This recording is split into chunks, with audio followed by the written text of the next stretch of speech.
Shalom and welcome, everyone. It's wonderful to see you all this evening. I would like to take a moment and allow ourselves to turn off the day.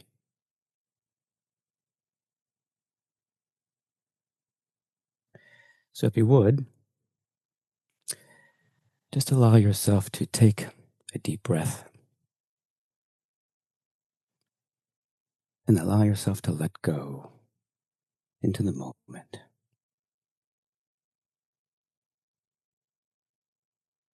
Breathing in, breathing out. And as you do this, feel yourself centering within, letting go of the tensions on the surface in the body, allowing your mind to settle,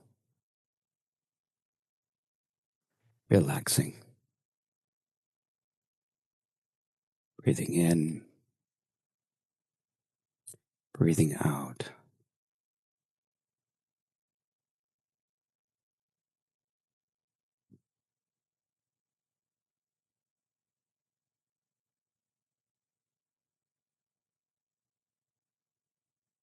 Relaxing into the silence, the inner space.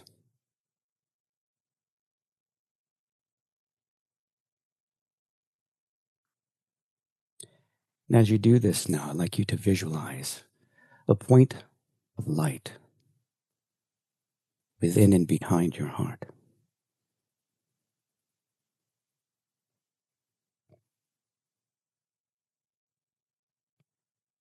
And as you breathe, I would like you to breathe through this point of light, feeling it expand, extending, like the rising sun. See it beginning to expand, filling your mind, filling your body with this light of awareness.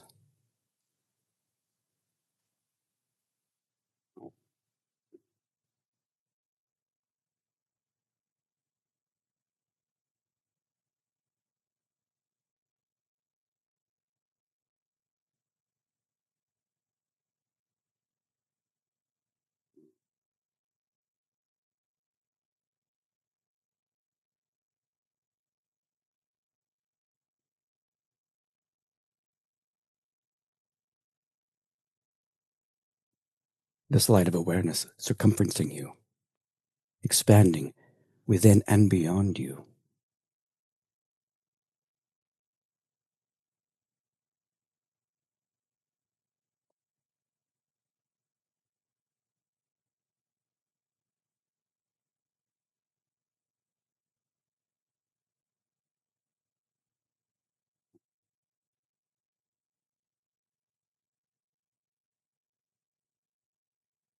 As we hold this space, where we invite and we welcome the Holy One of Being.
Elohim Shaddai.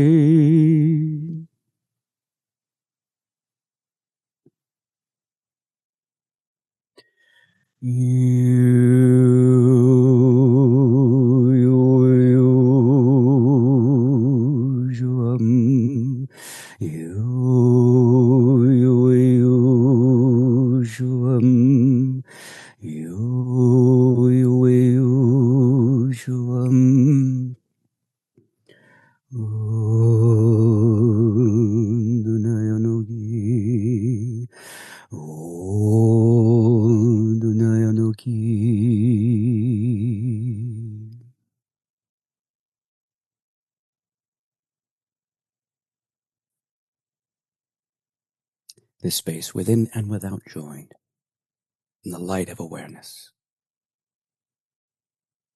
We welcome you, O Holy One, to take up this discourse, to take up this praise. Extending now this light in all directions of endless space. We give thanks, we give praise to your blessed name. Amen and amen.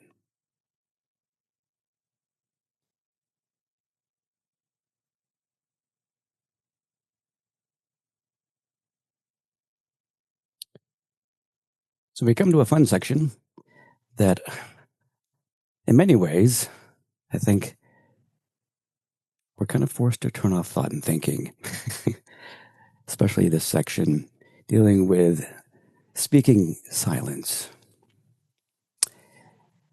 As I sat with this piece during the week and taking in the energy of the piece, as with each of the portions that we read weekly, I'm drawn back to the idea that all these portions, all these mysteries that are shared by Tel Malachi throughout the books, are means and ways in which we can connect with continuum. We can connect their gateways, their doorways to actual experiences that we can allow ourselves to take up and to energetically enter. So yeah, they're stories, obviously, and they're means of communicating teachings, but likewise, they're also meditations. They are practices themselves that allow us to enter into those experiences. So I was really focusing on that mystery with this teaching because we're speaking about something we can't really speak about. So anyhow, the story, as it was shared in the book, we're seeing the Magdala in this very repose state. She is at the outset of the story. Yes, she is in this deep inward state, perhaps preaching sermons, teaching outwardly. But then as the passage engages, we find that she is not giving outward teachings. She's silent. She's not giving outward gestures. She's inward. She's in this repose state. And companions who are coming to her or visiting her, or taking pilgrimages to her, are finding themselves in these ascended states or altered states as they approach her, or prayers, questions, or contemplations that have been arising for them as they approach the Magdala. They're finding that these answers and these inquiries they're answering themselves. And I can't help marvel over the years of visiting when we used to have discourse physically, and now that we have it online. Likewise, holding a contemplation or a prayer during the week, and marveling that when we enter into discourse with a Zadik, that the exact thing that we've been contemplating or been praying about is shared or spoken in the discourse. And you're like, how is that possible? But you're beginning to realize that mind is just mind, and that there is a greater presence of awareness that joins in communion with a Zadik. And something of this speaking silence touches into that mystery, where when we visit or come upon a Zadik in a sacred discourse or in a space where they're holding a sacred space, we find very miraculously sometimes these things can transpire or begin to happen. Likewise, as the story unfolds, other companions are coming to her and they're having mystical ascents of the soul. They're having a journey all in themselves, even when outwardly the bride is not even engaged in any kind of motion or speech. Just the very presence of a Zadik and this everflow of this blessing that they bring begins to spark a mystery of what space they're in inwardly. And so I began to contemplate this and sit with this when I was reading this passage. And obviously there is some, well, we look into the word Hashmal, and the word itself in Hebrew, Hash, means silence. Mal means speech. So you have this speaking silence, which kind of seems like a contradiction. Speaking silence. Obviously, it's very much like a Zen koan to me. How can that be? It's very much like when Yeshua says, "You who see me have seen the Father." Again, what does that mean? You who have seen me have seen the Father. But can that be seen in the way that we're thinking? Just as can this be heard in the way that that it's being expressed?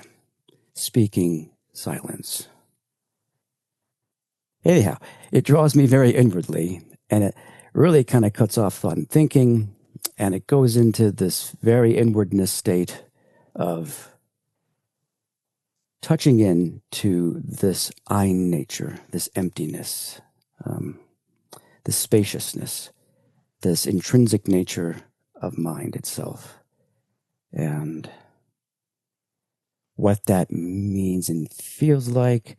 Obviously, I think we're kind of exploring that. Again, a lot of things can be, I don't think words can be spoken about this, but perhaps opening it up and feeling others and how they might feel this mystery being explored here, because it's very inward. Not much can be spoken outward about this mystery, but it seems to draw us inward. Anyhow, those were some of the contemplations that I was beginning to contemplate. I think other things can be tied in as we share more, but I would definitely like to feel how others are feeling this passage tonight and the mysteries that are being explored here.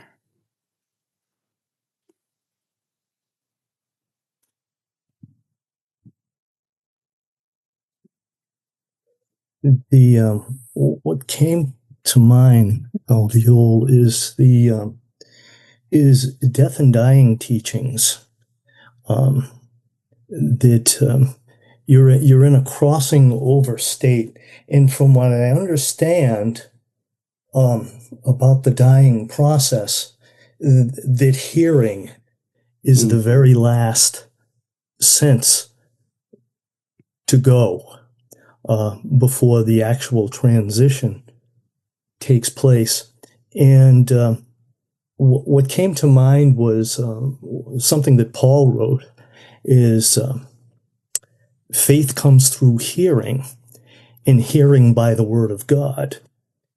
And I just thought about that, and I've had some dealings with people with near-death experiences, and when they have gone through those things, they speak of something exactly like these speaking silences.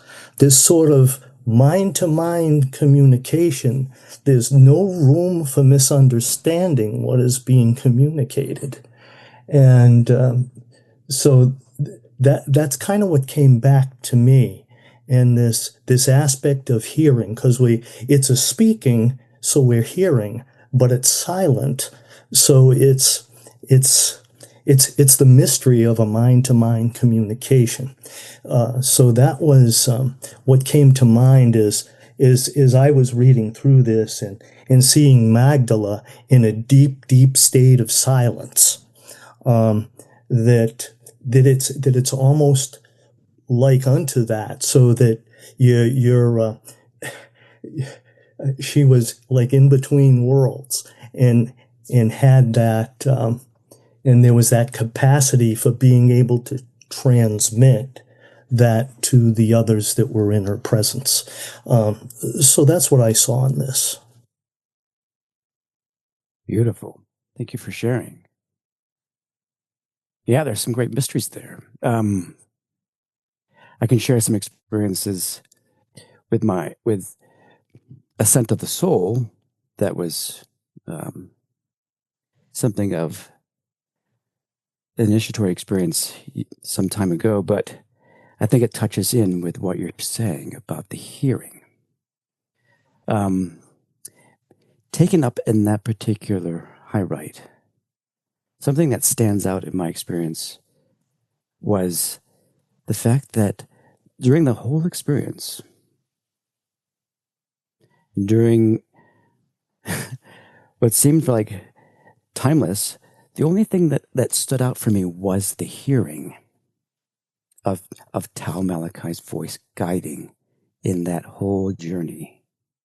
From the beginning, when he sent me out of the body and he pushed the soul out of my body, and I was laid down on the fur on the floor, and the journey began, and the direction and the hearing was essential because that's how I was guided. It wasn't visual in the sense that I would normally perceive. It was the hearing that stood out.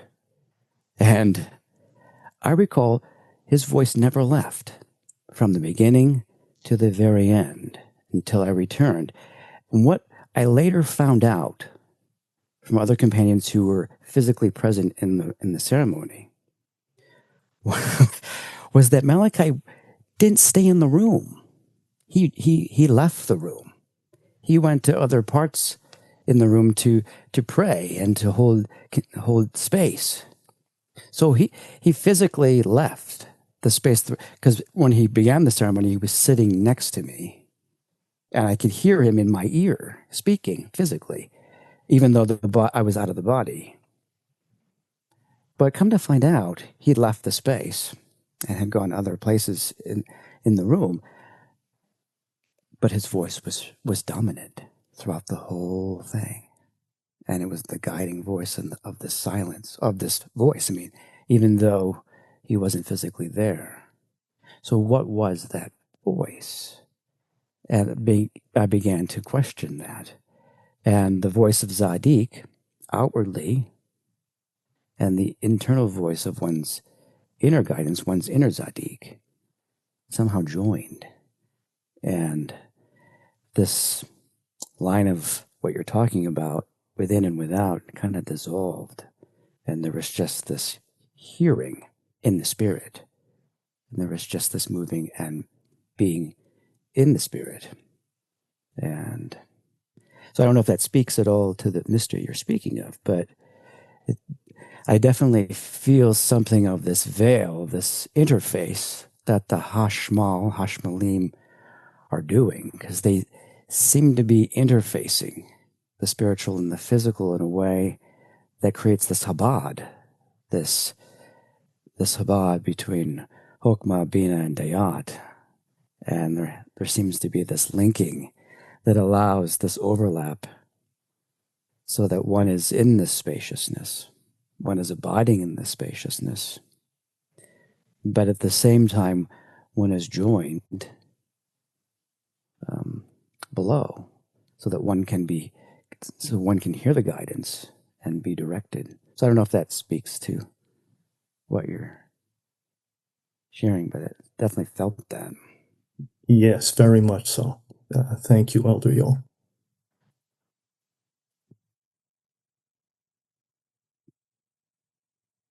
This speaks to one of the parts that really stuck out to me was when Tao wrote that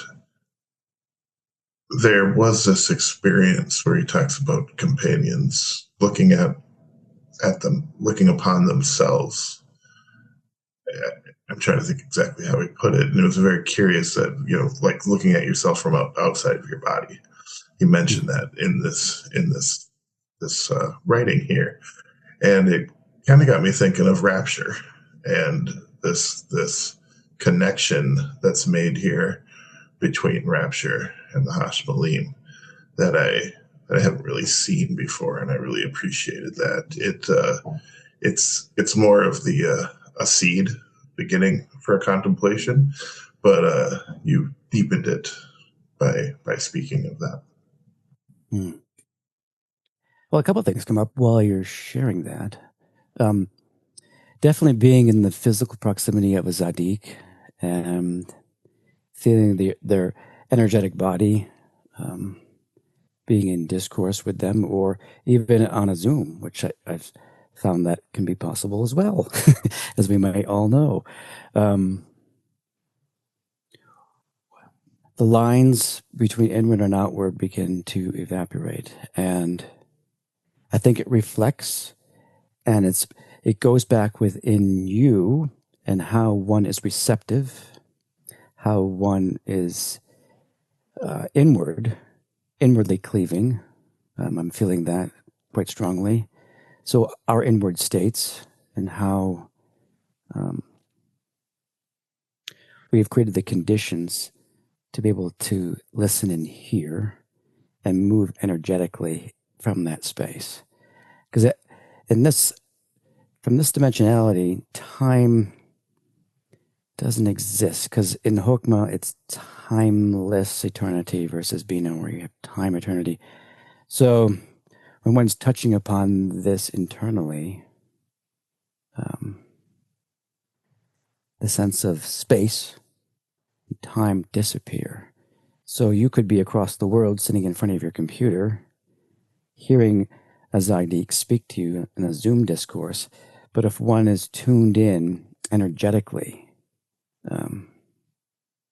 there is no space. There's no differentiation between you and them, because where does space exist? Where is that line? Begins to disappear. It draws another experience about continuum and sacred spaces that are held internally. We might have a physical sacred space or a shrine that we hold in continuum. We might visit that space or that shrine physically and participate physically in that space. But the internal space within and behind it, just as these stories, just as these experiences are hinting at, is a whole other thing. There's the astral space and there's the spiritual space that's being held. And it kind of goes along with this whole idea that where's the fine line of spatiality when you're in this timeless realm. One is touching upon something of the interior or the energy within and behind that space. And one is inviting or welcoming into that space. I don't know. So I don't know if this might answer some of that question, but this actually reflects one's internal state as they're approaching, as you are approaching or another is approaching Zadik. What is your internal space? And which allows this transmission to take place. What arises in your experience is all going to be dependent on what your state is or what's happening in consciousness. It's like where Kevin was speaking about the death and dying process. And assisting others in that state, you automatically can't just assume that the soul is just going to naturally liberate without some kind of veiling or some kind of having to merge with what's arising in the moment for that individual. And oftentimes, what's ever arising is what's needed, obviously. So one is matching the energy, if that makes sense. Yeah, I'm hearing that this is a shift from you recognizing Zadik and seeing this is something I want in more of a covetous way. Rather, this is recognizing something that's within yourself that you're also seeing within Zadik. Right. Yeah, this portion says you can't become something that you don't. If you're seeing, you have to become it in the spiritual realm. In order to see it, you have to be it. It's just how the reality of that realm works. Unlike the astral or the physical, where one might necessarily not arise in the same way, but in the spiritual realm, one must become it, embody something of it to see it. So if a Zadik is sharing something of that mystery, that means that you in that experience are sharing something of that mystery because your state is elevated to match it, if that makes sense, because you have become it. And then the practice would be, well, how do we do that? And again, I think that has to do with letting go of the thought and thinking and the dissolution of just abiding without force. And quite naturally, as we rest the mind again and again in this state, the more and more, quite naturally, it begins to reveal itself quite naturally without any force, if that makes sense. Meditation practice, we begin by practicing meditation, but then there's meditation itself, which is when the experience is transpiring. That makes sense.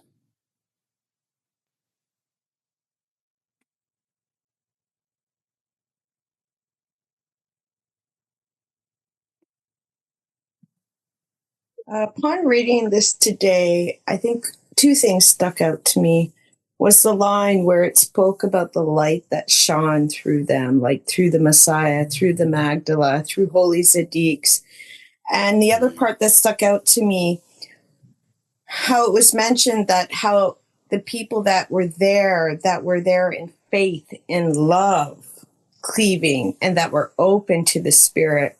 So after reading it, I was kind of like, okay, I'm just going to walk around with this for the day. I'm going to contemplate. And I have like a bazillion pages of different threads on my tablet open that just like if the title sparked, I open it and I just leave it there for when I have a chance to read it.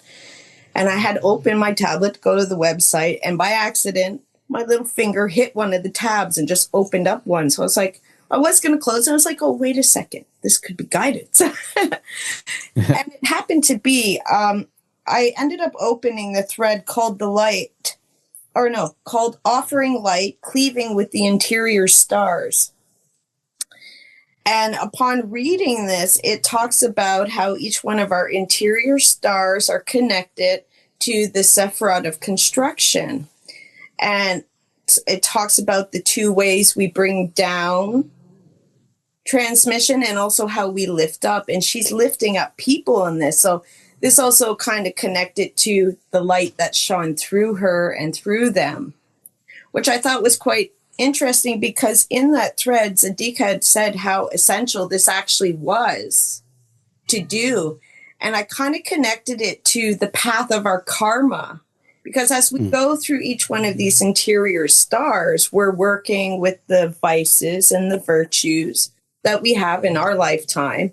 And I kind of see that a little bit as our karma of our life and stuff, which I thought was really interesting. The other thing that stood out to me was it kind of feels like what was going on here, you could say, was like union with part Zoof, in a sense. Because at some point we kind of do that to come to that, if you want, speaking silence within ourselves. So that's kind of the stirring I was going in today that I'd like to share. Wow. Very beautiful. Thank you, sister. Wow. Just feeling all those layers that you're sharing and the light of awareness that that is moving within the Magdala and Yeshua, and how loving and compassionate that is in its very nature, and how welcoming it is. The Hashmalim are associated with Hesed, which is the head of mercy, head of compassion. So I feel very strongly this blessing power, and what happens when others come around and feel that blessing, that love, and how others can receive something of that if their heart is open, if they're receptive to it, and they're moving with that same openness and honesty and that heart energy naturally will move, and others will be healed, uplifted, as this portion suggests. Others were uplifted in ascent, answers to prayers, things that needed to be heard individually for each individual was heard specifically for that individual, unlike another individual who heard something else or felt something else that was necessary and needed. The play of the light body through these interior stars, karmically, it's going to be obviously different for each individual, because where we center our consciousness and where that individual moves is going to be a different configuration. Some folks are more centered in one interior star than another, so to speak, but there is this focus on these different centers and what karmically the seeds or this exchange of sparks is necessary for the ascent of that soul in the karmic matrix to allow a being to come into being. There seems to be that resonant of vibration that allows one to resonate to a certain state and then perhaps elevated or not. But I'm feeling that whole mystery of what you're sharing about this whole light body and this karmic matrix, and how this play is happening constantly. Even with the Malachim, I mean, these messengers that come, it could be through an animal, it could be through another person, it can be anything, anyone that these messengers are coming, and there's all this play of exchange of sparks that's happening on all these levels that allow the sparking of the soul to awaken. So interesting contemplation that you're sharing about this exchange and what that means. I just want to say, if any brothers and sisters were interested, I found that in the Spiritual Life and Practice, page 4, near the top. Thank you. I love when those little synchronicities happen. I was happened to be reading the Sefer Yetzirah, and I think it was yesterday morning, the morning before, and there was a whole section on Hashmalim that just happened to be in my reading that day. So likewise, it's just interesting how those little synchronicities happen in spirit that transpire.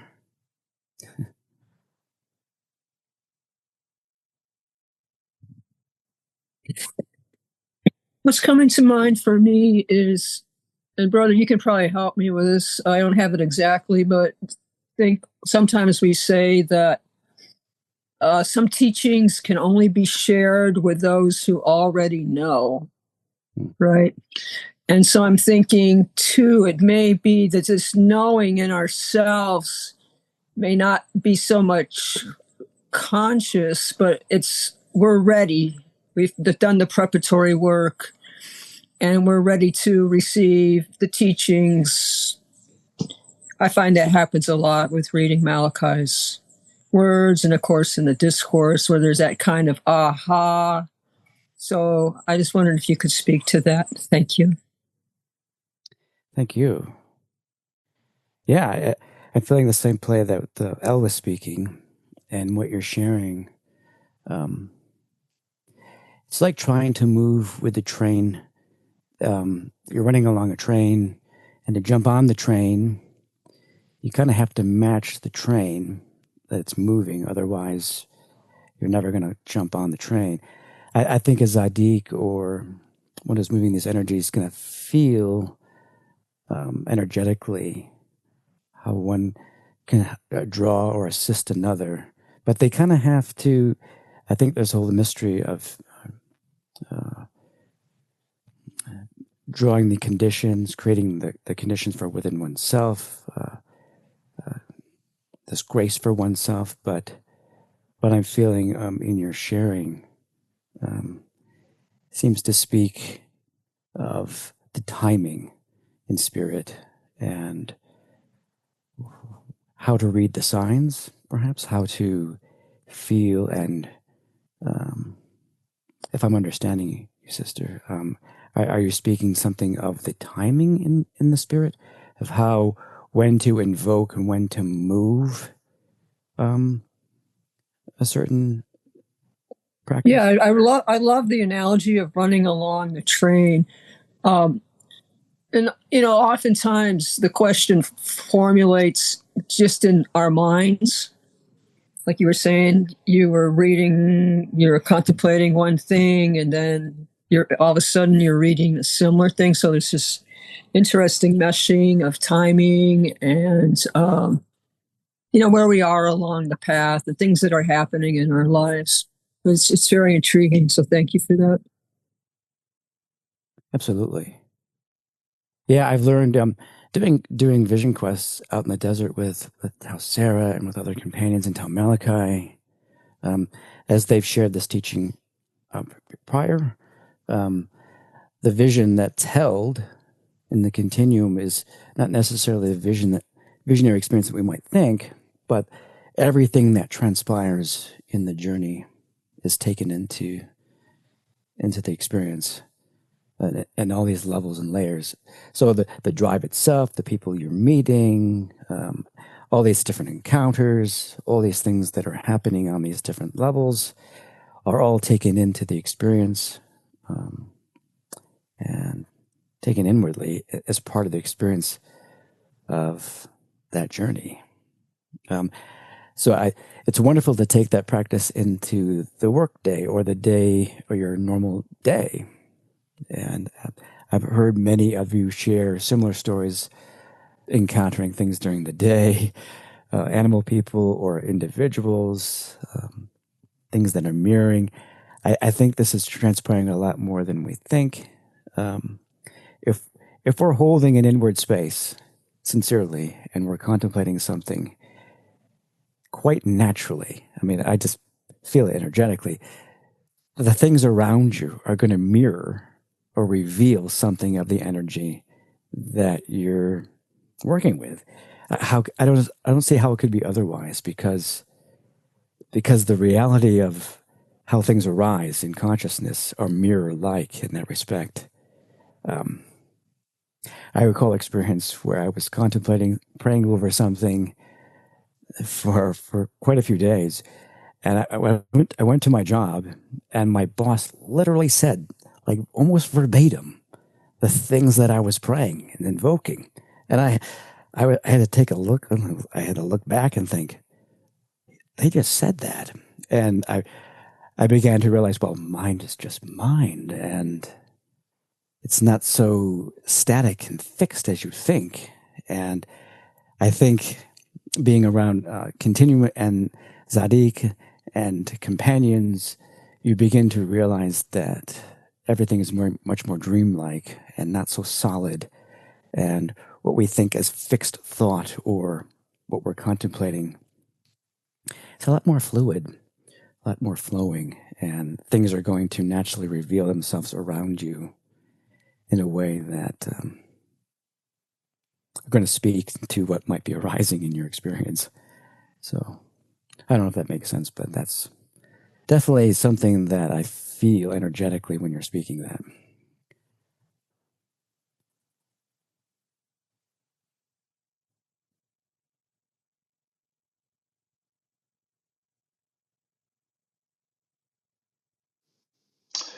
Feeling just the idea of connection and just what we're talking about, and what we hold in our heart and our minds. And just thinking about what came up for me today was I was at work. I do some counseling and received an email from a mom who's, or I guess a grandma whose daughter was really struggling, and so I was going to see her in a couple hours, and it kind of just really captured me, just sort of kicking into, okay, what is needed here, and holding space for that individual. Mm. And so then I was in a session with this person, and she was doing some art, and I was thinking about supporting, how to support her, and I had this little wooden heart, and I kind of hit it, and I started to color it, just really holding an intention there for her.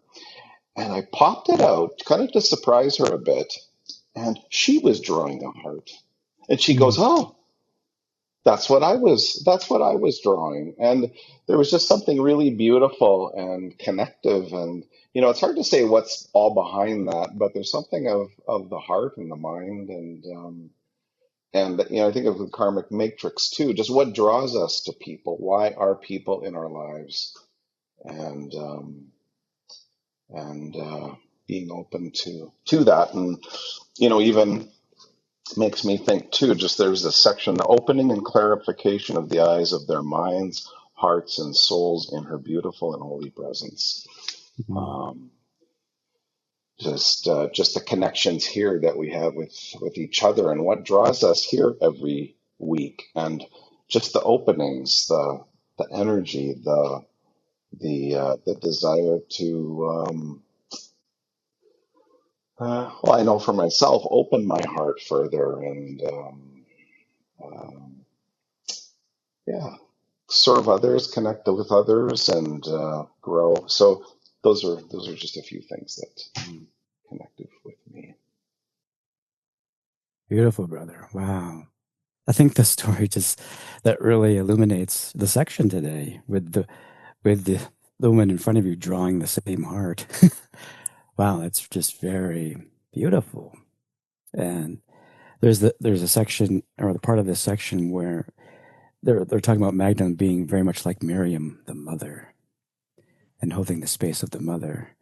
And the mother is going to be showing others not through what she's saying or necessarily gesturing, but through all sorts of through the opposite of that. She's holding the space, as you're describing the space, and she's just being in the space, the spaciousness of the mother, and everything around her, those around her, quite naturally resonating and healing without having to do anything. There's no words spoken necessarily.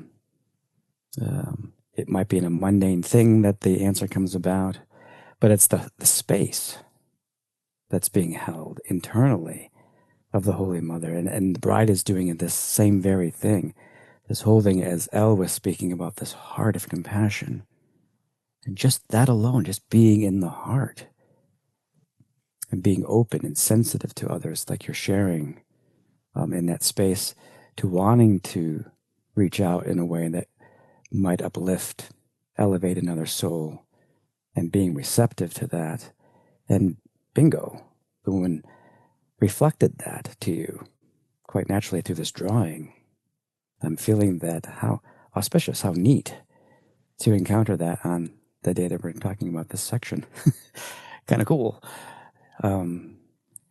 So I'm feeling that spacious quality, especially in this section that's being drawn out and what that means, because again, it has a lot to do with dropping thought and thinking, and a lot of the concepts that come with that, and of being right or wrong, or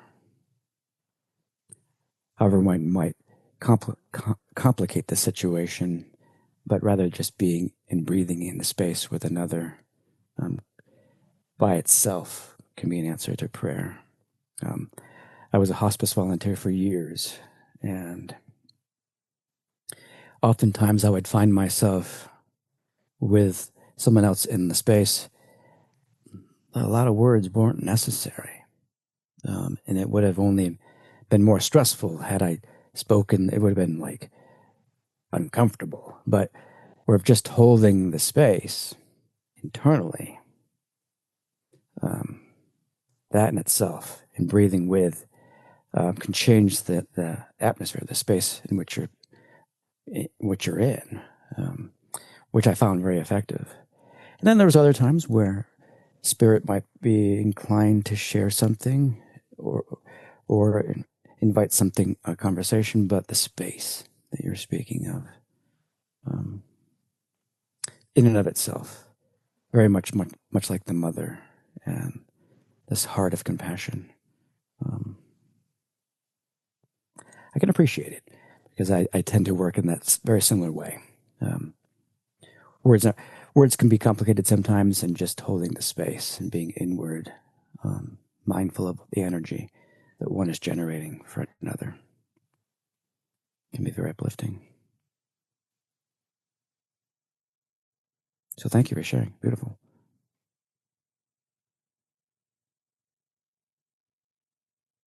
You made me think of this past weekend. My mother had a retreat that she went on, and so I was staying with her husband, and he just turned 90 years old, and life is very simple when you're 90 years old. It's it's and he has the onsets of dementia, so he's constantly asking, did I eat? What have I done? What day is it? But what you just said, I really had that experience this weekend of just being present with him, and just the value of holding that space. And I think it's the same space. It's like a space without location, I guess. That it's the same space that at least I experience when we gather together or in the presence of Zadik, and it's that same. It's now a moment, and despite having no real distinction, it has an immense power, and I agree. It almost takes on a dreamlike quality the more I rest in it.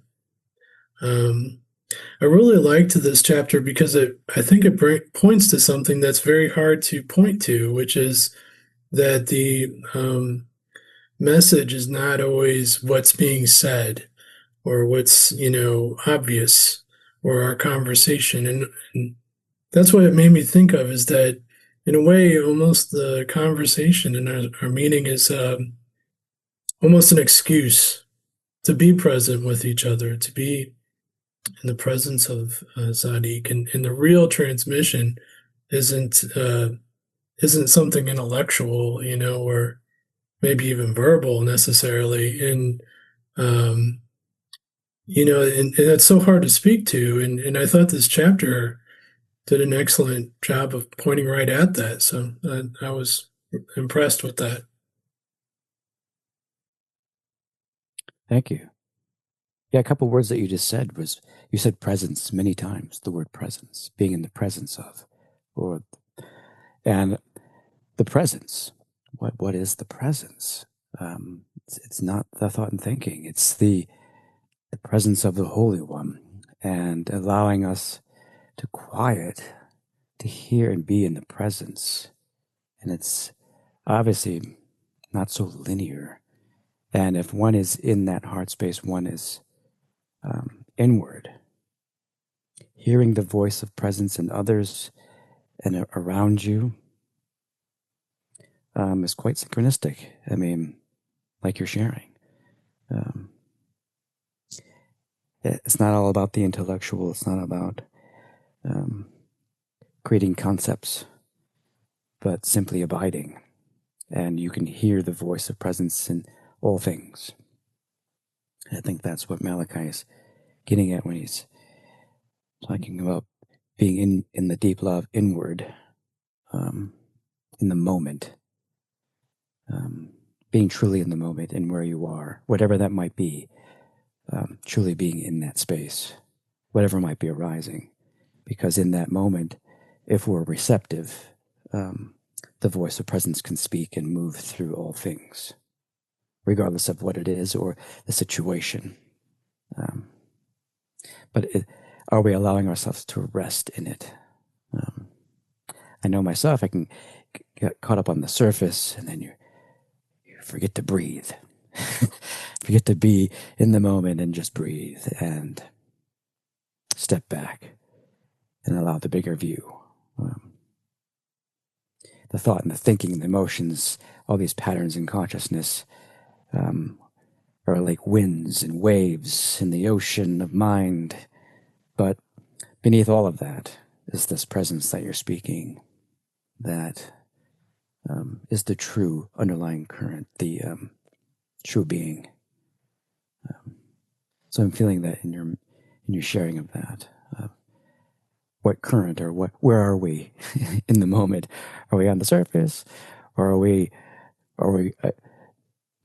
beneath the light, like the nuclear submarine that Malachi was describing on Sunday? It's below that Hurricane 5 on the ocean. That's on the surface is just radically destroying everything, but deep below there is this deep rest and unmoving.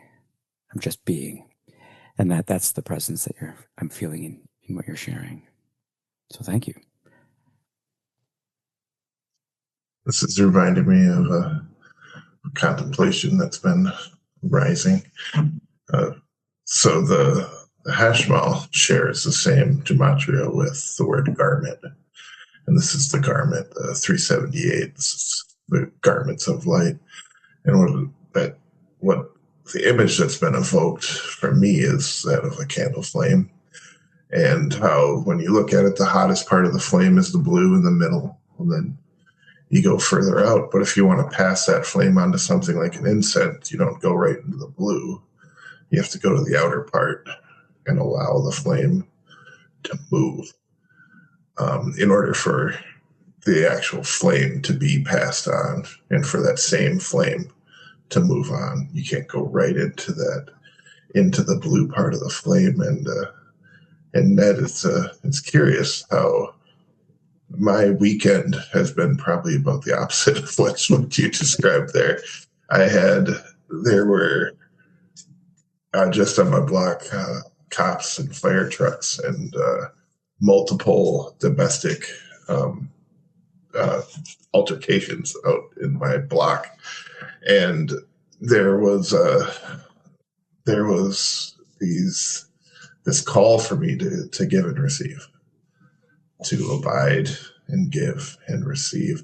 And when I would start doing that, that's when it would start calming down, I noticed. And there was a time when I was much younger where I probably tried to go out and get involved and in other ways. But the wisdom here was to abide and to give and see, look inward and see this. So this is kind of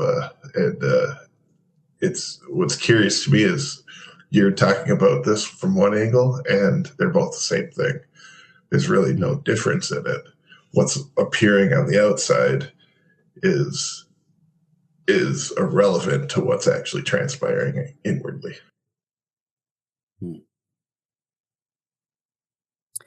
Yeah, beautiful. I'm feeling how if one is forcing or resisting and one is trying. I mean, I recall early on in meditation trying to stop thought. And what a funny joke that is. Like you're going to stop thought. But this resistance or this coming from a weird angle or weird concept, rather than trying to be inward and this dissolving naturally. Your illustration of the fire kind of drew that out a little bit for me of that resistance versus being inward, much more like the lucid dreamer, where one is becoming aware of the dream, and the dream begins to shift entirely. No longer is it fixed or static in that sense. But at the same time, what you're speaking about being in a situation where things are volatile or having to assist another in a situation where they're at. It's a different situation, but if one is approaching, like you're saying, inwardly, it could radically shift the situation outwardly. And I'm feeling that mystery there with what you're sharing and how that can be done by holding that space for another, if I'm hearing what you're saying.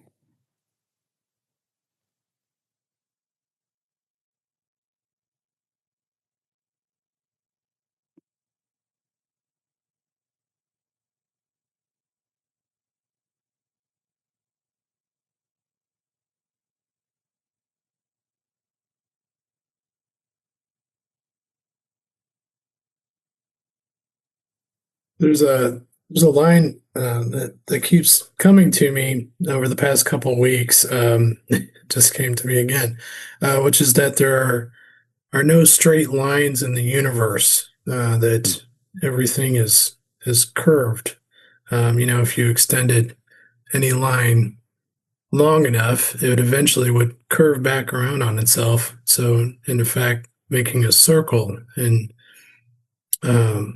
what James just mentioned, it made me think like ultimately any experience just kind of comes back around on itself and returns back to um, right where you're at. So there's, it's almost like we're like you're like a convex mirror, like you're just being projected out, and you're just seeing stuff in front of you that's actually just a projection of what's interior. So, and I think the more we come to rest, the that starts to stabilize no matter what the visuals are, it starts to center itself. Absolutely. I think energy is self-liberative. Naturally, it's going to return to its nature. It's self-liberating, dissolving from these patterns. But I'm feeling that mystery of this deep peace, this deep returning to its natural state, by its nature, that through a conscious evolution, one is naturally liberating the soul to these higher and higher refined, to this higher resurrection, in the sense of not better, but in the sense of there are interiors of the interiors of the interiors, and there's something of the self-liberating that's quite natural in the universe itself that is very healing, that there's no doing or trying, but I'm feeling that through the circle, that rather than the linear approach, the circular approach, non-linear approach. So.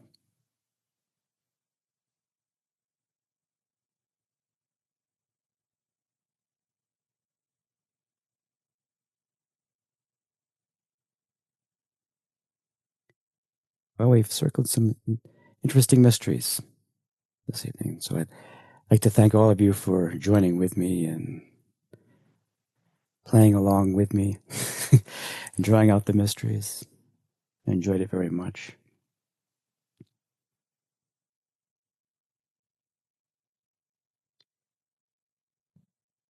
Just taking a moment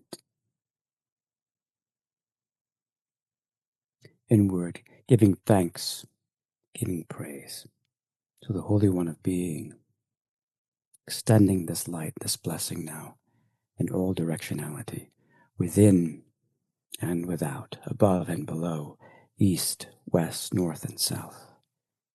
May the merit of this practice and this gathering this night be generated to all beings. May light ever be an extension. Amen and amen.